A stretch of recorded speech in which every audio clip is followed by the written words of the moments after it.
Hinimok ni Senate Minority Leader Aquilino Coco Pimentel III ang mga kasamaang senador na huwag mawala sa focus ang investigasyon hinggil sa Pogo. Ito ay dahil nakasentro na sa pagkatao ni Mayor Alice Guo ng Bambantarlakang investigasyon. Para kay Pimentel, dapat ibalik sa mga isyu at problema sa Pogo ang pagdirig at pagkaisa ng pagpapaalis na sa Pogo sa bansa.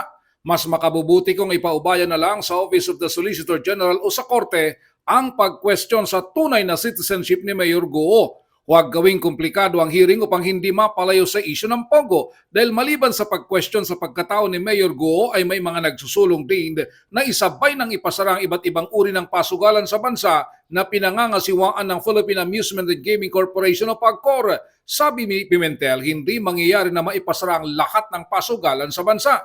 Kaya't mas mabuting tutukan muna natin ang Pogo dahil ito ay ginagamit na palusot para makapasok sa bansa ang mga dayuhang biktima ng human trafficking.